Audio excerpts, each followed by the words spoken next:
یہ ان کو السلام علیکم ورحمۃ اللہ وبرکاتہ نحمدہ ونصلی علی رسولہ الکریم اما بعد اعوذ باللہ من الشیطان الرجیم بسم اللہ الرحمن الرحیم یا ایہا الذین آمنوا قوا انفسکم واہلیکم نارا وقودها الناس والحجارہ علیہا ملائکۃ غلاظ شداد لا یعصون اللہ ما امرہم ویفعلون ما یؤمرون۔ مختصر حمد و ثناء اور صلاۃ و سلام کے بعد سامعین محترم، یہ ماہ مبارک، یہ ماہ مقدس، یہ ماہ رمضان جس کے آخری چند دن باقی ہیں، یہ بڑا ہی مبارک اور بڑا ہی عظیم مہینہ ہے۔ اللہ تعالیٰ کی رحمتوں اور اس کی برکتوں کو سمیٹنے کے ساتھ ساتھ یہ جہنم سے آزادی کا مہینہ ہے، اور یہ ایک عشرہ نہیں بلکہ پورا مہینہ ہی اللہ سبحانہ و تعالیٰ نے جہنم سے آزادی کا مہینہ اسے قرار دیا ہے، اور فرمایا کہ ہر رات اللہ رب العالمین کی طرف سے بہت سے لوگوں کو جہنم سے آزادی نصیب ہوتی ہے۔ وَذَلِكَ كُلَّ لَيْلَةٍ، اور یہ جہنم سے آزادی اللہ تعالیٰ کی طرف سے ہر رات نصیب ہوتی ہے ان خوش نصیب لوگوں کو۔ اور جہنم اللہ تعالیٰ کی ایک ایسی مخلوق ہے، اللہ تعالیٰ کے عذاب کا وہ گھر ہے جو اللہ تعالیٰ نے مجرمین کے لیے، کافروں کے لیے، اپنے نافرمانوں کے لیے تیار کی ہے۔ اور ہمیں اللہ سبحانہ و تعالیٰ نے حکم یہ ارشاد فرمایا ہے، قوا انفسکم واہلیکم نارا، ایمان والو تمہارے ایمان کا تقاضا یہ ہے کہ تم نہ صرف اپنے آپ کو بلکہ اپنے اہل کو، اپنے گھر والوں کو، یعنی کہ جہنم کی آگ سے بچا لو۔ وہ جہنم وہ آگ جس کا ایندھن انسان اور پتھر ہیں، جس پر سخت گیر بے رحم قسم کے فرشتے متعین اور مامور ہیں، اس سے اپنے آپ کو بچا لو۔ سورۃ الفرقان میں اللہ سبحانہ و تعالیٰ نے اپنے خاص الخاص اور مقرب لوگوں کی کچھ علامات اور کچھ صفات بیان فرمائیں۔ وعباد الرحمن الذین یمشون علی الارض ہونا، اس رکوع میں آگے چل کر ایک اہم ترین صفت اللہ والوں کی، ایمان والوں کی، اللہ کے مقرب لوگوں کی، اللہ کے مقرب بندوں کی ایک عظیم صفت یہ بیان ہوئی کہ وہ اللہ تعالیٰ سے یہ بھی دعا کرتے ہیں، والذین یقولون ربنا اصرف عنا عذاب جہنم ان عذابها کان غراما۔ وہ اللہ رب العالمین سے دعائیں کرتے ہیں، اے ہمارے پروردگار، جہنم کے عذاب کو ہم سے ٹال دیجئے، دور کر دیجئے، اور ہمیں جہنم کے عذاب سے دور کر دیجئے کہ اس کا عذاب چمٹ جانے والا ہے۔ انہا ساءت مستقرا ومقاما، یقیناً جہنم جو ہے ایک بہت ہی برا ٹھکانہ ہے، بہت ہی بری جگہ ہے۔ تو ہمیں بھی جہنم سے اسی طرح پناہ مانگتے رہنا چاہیے، اس سے خوف کھانا چاہیے، اور اس سے جو ہے ہمیشہ ڈرتے رہنا چاہیے۔ نبی علیہ الصلوۃ والسلام کی حدیث ہے، قیامت والے دن جو ہے کسی کو کلام کی اجازت نہیں ہوگی، کوئی اللہ رب العالمین کے سامنے اپنے ہونٹ کو حرکت نہیں دے سکے گا۔ ولا یتکلم یومئذ الا الرسل، قیامت کے دن خوفناک کا عالم یہ ہوگا کہ انبیاء و رسول کے علاوہ کوئی کلام نہیں کر پائے گا۔ ودعوى الرسول یومئذ اللہم سلم اللہم سلم، اور نبی بھی اور رسول اور پیغمبر بھی اس دن صرف ایک ہی بات کر پائیں گے، رب سلم رب سلم، اے ہمارے پروردگار سلامتی عطا فرما، سلامتی عطا فرما۔ اس قدر جہنم سے ہمیں خوف کھانا چاہیے۔ یہ جو جہنم ہے، جہنم سے آزادی کا مہینہ ہے ماہ رمضان، اس لیے ہمیں یہ دعائیں بھی کرنی چاہیے اور ان اعمال کی طرف توجہ دینی چاہیے جو جہنم سے آزادی کا سبب بن سکتے ہیں۔ قرآن و سنت کی روشنی میں بہت سارے ایسے اعمال ہیں جو انسان کو جہنم سے نجات دے سکتے ہیں، انسان کو کامیاب کر سکتے ہیں۔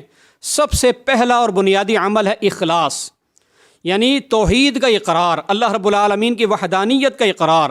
نبی صلی اللہ علیہ وسلم کی حدیث ہے، فرمایا من شہد لا الہ الا اللہ وان محمد الرسول اللہ حرم اللہ علیہ النار، جو صدقے دل سے دل کی گہرائیوں سے اس بات کی شہادت دیتا ہے کہ اللہ کے سوا کوئی معبود نہیں اور محمد صلی اللہ علیہ وسلم اس کے آخری نبی اور آخری رسول ہیں، اللہ رب العالمین نے اس پہ جہنم کی آگ کو حرام کر دیا ہے۔ توحید اتنی عظیم دولت ہے، ایک عظیم سرمایہ، ایک عظیم نعمت ہے جو انسان کو جہنم سے بچانے کا ایک سبب ہے۔ دوسرا اہم ترین سبب وہ ہے تقوی اور پرہیزگاری۔ ماہ رمضان کا مقصد بھی اللہ نے یہی بیان کیا، لعلکم تتقون۔ یہ تقوی، یہ پرہیزگاری انسان کو جہنم سے نجات دلانے کے لیے ایک عظیم عمل ہے۔ اللہ رب العالمین کا فرمان ہے وَإِن مِّنكُمْ إِلَّا وَارِدُهَا كَانَ عَلَىٰ رَبِّكَ حَتْمًا مَّقْضِيًّا۔ فرمایا وہ جو پل صراط ہے، جو بال سے زیادہ باریک ہے اور تلوار کی دھار سے زیادہ تیز ہوگا، تم میں سے ہر شخص کو اس پہ سے گزرنا ہوگا۔ وَإِن مِّنكُمْ إِلَّا وَارِدُهَا، ہر شخص کو اس پہ سے ورود ہوگا، مرور اور گزرنا ہوگا۔ انبیاء کرام بھی، اولیاء کرام بھی، صالحین بھی، اتقیاء بھی، اذکیاء بھی، اچھے ہوں یا برے ہوں، امیر ہوں یا غریب ہوں، عربی ہوں یا عجمی ہوں، ہر ایک کو اس پہ سے گزرنا ہوگا۔ کان علی ربک حتما مقضیا، یہ تیرے رب کا حتمی فیصلہ ہے، اٹل فیصلہ ہے۔ آگے فرمایا ثم ننجی الذین اتقوا ونذر الظالمین فیہا جثیا، ہم اس پل سے صرف ان لوگوں کو ہی نجات دیں گے جو تقوی والے تھے، جو اللہ سے ڈرنے والے تھے۔ یہ تقوی بھی جہنم سے آزادی کا ایک سبب ہے، ایک معاملہ ہے۔ تیسرا اہم ترین عمل جو انسان کو، ہم سب کو جہنم کی آگ سے بچانے کے لیے اللہ تعالیٰ نے ہمیں عطا فرمایا، وہ ہے فجر اور عصر کی نماز کی پابندی کرنا۔ یہ دو اہم ترین نمازیں ہیں۔ ویسے تو اللہ تعالیٰ نے پانچوں نمازیں ہم پہ فرض کی ہیں، لیکن فجر اور عصر کی بڑی فضیلت ہے۔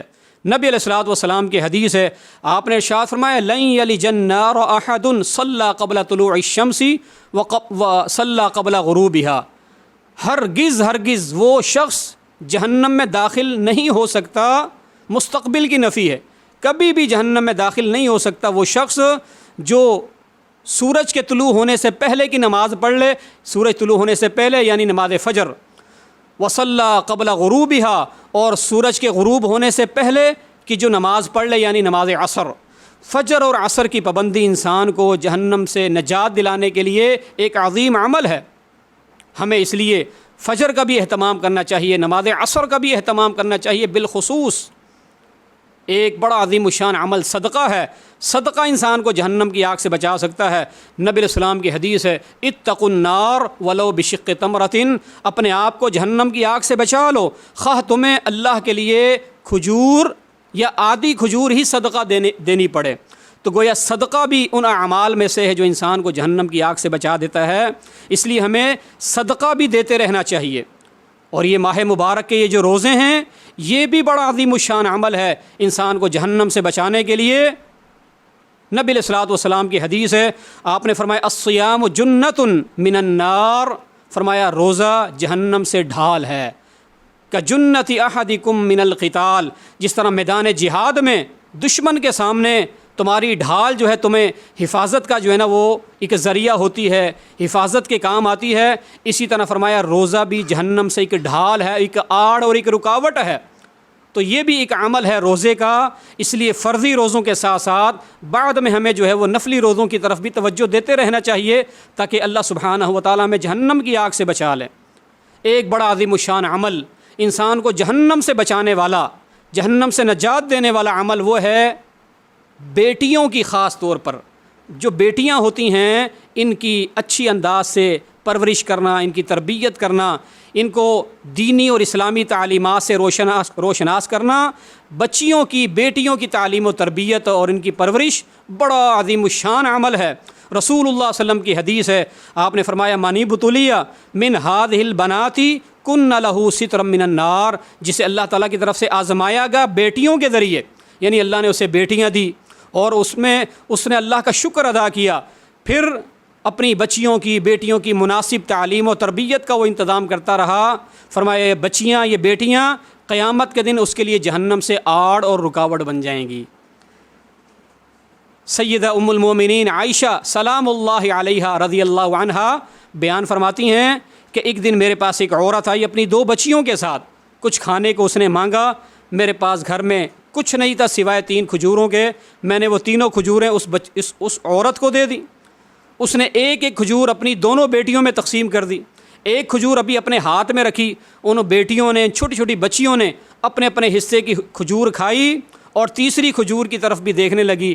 اس ماں نے، اس عظیم ماں نے اس تیسری کھجور کے بھی 2 حصے کیے اور آدھی آدھی اپنی بیٹیوں کو دے دی۔ خود بھوکی رہ کر گزارا کر لیا، اپنی بچیوں کو اس نے جو ہے نا وہ کھجوریں دے دی۔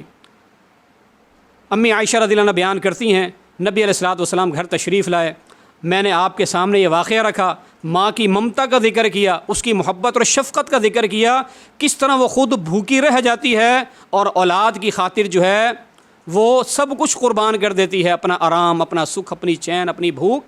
میں نے یہ سارا معاملہ نبی علیہ الصلوۃ والسلام کے سامنے ذکر فرمایا تو اللہ کے پیارے پیغمبر صلی اللہ علیہ وسلم نے فرمایا، ان اللہ قد اوجب لها بها الجنہ، اللہ تعالیٰ نے اس عورت کے، اس ماں کے اس عمل کی وجہ سے اللہ تعالیٰ نے اس پہ جنت کو واجب کر دیا ہے۔ عمل کیا ہے؟ بیٹیوں کی پرورش، ان کی تربیت، ان کا خیال رکھنا، بیٹیوں کے پیدا ہونے پر خوشی کا اظہار کرنا اور اللہ کا شکر ادا کرنا۔ ان اللہ قد اوجب لها بها الجنہ، اللہ نے اس عمل کی برکت سے اس ماں کے لیے جنت کو واجب کر دیا، اور فرمایا او اعتقها بها من النار، اور اللہ تعالیٰ نے اس عمل کی برکت سے اس عورت کو یا اس ماں کو اللہ نے جہنم سے آزاد کر دیا۔ کتنا مبارک عمل ہے۔ بچیوں کی پیدائش پہ خوشی کا اظہار کرنا چاہیے، اللہ کا شکر ادا کرنا چاہیے، اور ان کی مناسب تعلیم و تربیت کا بھی اہتمام کرنا چاہیے۔ یہ کچھ اعمال تھے جو جہنم سے بچاؤ کا ایک سبب بن سکتے ہیں۔ اللہ سبحانہ و تعالی ہمیں ان اعمال کے کرنے کی توفیق دے جو اللہ کی رضا کے سبب بن جاتے ہیں اور دخول جنت کا سبب ہوتے ہیں، جہنم سے بچاؤ کا ذریعہ ہوتے ہیں۔ وآخر دعوانا ان الحمد للہ رب العالمین۔